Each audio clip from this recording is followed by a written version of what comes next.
எல்லாருக்கும் வணக்கம். இது உடோரு தமிழ். வீடியோ பிடிச்சிருந்தால் லைக் பண்ணுங்கள், ஷேர் பண்ணுங்கள், மறக்காமல் சப்ஸ்கிரைப் பண்ணிக்கோங்க. என்னுடைய நம்பர் டிஸ்கிரிப்ஷனில் இருக்கும். நீங்கள் தமிழ்நாட்டுக்குள்ளே எங்கே இருந்தாலும் ஒர்க்கை நான் பண்ணி கொடுப்பேன். அப்படி தான் நம்ம செஞ்சிட்ருக்கோம். நீங்கள் இதில் பார்க்க போகிறது என்னென்னா 8க்கு 7, ஹைட்டு 7, நீளம் 8 வால்ட்ரூப் பார்க்க போகிறோம். ஸ்லைடிங் டோரு, 2 டோர் தான் வருது. பக்கத்தில் ட்ரெஸ்ஸிங் டேபிள். இது பழசு, அதாவது ஏற்கனவே இவங்க செஞ்சுருந்தாங்க இந்த பொசிஷனில். ஆனால் டோர் போட்டிருந்தாங்க. அது ஃபுல்லாமே கரையான் அரிச்சிருச்சு. என்ன காரணம்னு பார்த்தா, அதாவது வீடு கட்டி உடனே அந்த ஈரம் கூட வத்தாத இருக்கிற சூழ்நிலையில் என்ன ஆகும்னா, இவங்க உடனே செஞ்சுட்டாங்க.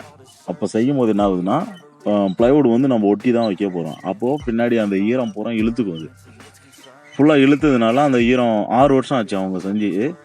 ஈரம் பூரா இழுத்ததுனால என்னாச்சுன்னா, அதுலேருந்து கரையான் உருவாகி ஃபுல்லாக சாப்பிட்ருச்சுன்னா சாப்பிட்டதே தெரியாது உங்களுக்கு. ஏன்னா உள்ளக்கிற சென்ட்ரல் லேயர் பூரா சாப்பிட்ருவோம், மேலே மட்டும் அப்படியே தெரியும் உங்களுக்கு. எப்பயாவது ரொம்ப நாளைக்கு அப்புறம் தான் அந்த கொஞ்சமாவது சாப்பிட்ருக்கிறத கொஞ்சமாவது காட்டி கொடுக்கும் என்ன இருக்குதுன்னு. அப்பயும் உங்களால் கெஸ் பண்ண முடியாது. இதை மேலே லேயர் தான் எழுந்திருக்குது அப்படின்னு நினைப்பீங்க. ஆனால் இதை பிரிக்கும் போது தான் தெரிஞ்சுது உள்ளே அப்படியே கரையான் புத்தே கட்டிட்டு இருந்தது அந்த அளவுக்கு. ஏன்னா பாட்டமில் ஒரு 4 இன்ச்சு விட்டுருப்போங்களா, அந்த பாட்டம் ஓப்பனில் அடியில் ஃபுல்லாகவே கரையான் கட்டி புத்து மாதிரி கட்டிட்டு இருந்தது. அதை நான் வீடியோ எடுக்க முடியல, ஏன்னா பிரிச்சிட்டோம். அதுக்குள்ளே பிரிச்சிட்டோம். அதை நான் யோசிக்கல.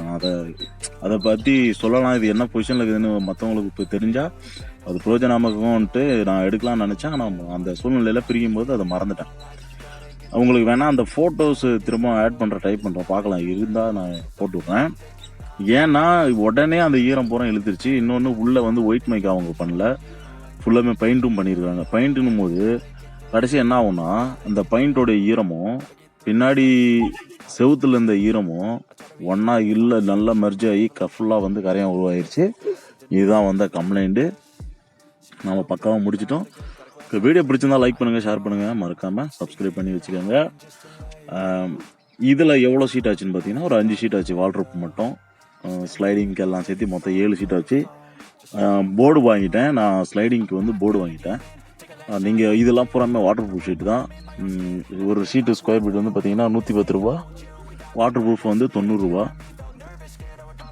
அவங்க வீட்டில் இருந்த பழைய யூஸான ப்ளைவுடும் அதை நம்ம யூஸ் பண்ணிட்டோம். இதுதான் ஃபினிஷிங் முடிஞ்சது.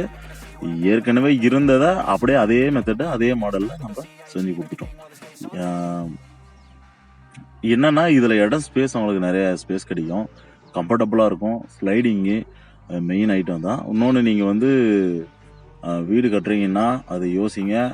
டக்குன்னு அந்த ஈரப்பதத்தெல்லாம் பார்த்து கொஞ்சம் பண்ணிக்கோங்க. பின்னாடி பேக்கில் ஷீட்டு ஒயிட் மைக்கை ஒட்டிக்கோங்க. பின்னாடியும் ஒட்டிக்கோங்க, உள்ளே மட்டும் ஒட்டாதீங்க, பின்னாடியும் ஒட்டிக்கோங்க. அப்போ தான் கொஞ்சம் சேஃப்டியாக இருக்கும். அது மைக்கா உள்ள ஈரம் இருந்தால் கூட மெரிச்சாகும், அது உள்ளே விடாது, பார்த்துக்கோங்க. ஓகே, வீடியோ பிடிச்சா லைக் பண்ணுங்கள், ஷேர் பண்ணுங்கள், மறக்காமல் சப்ஸ்கிரைப் பண்ணி வச்சுக்கோங்க.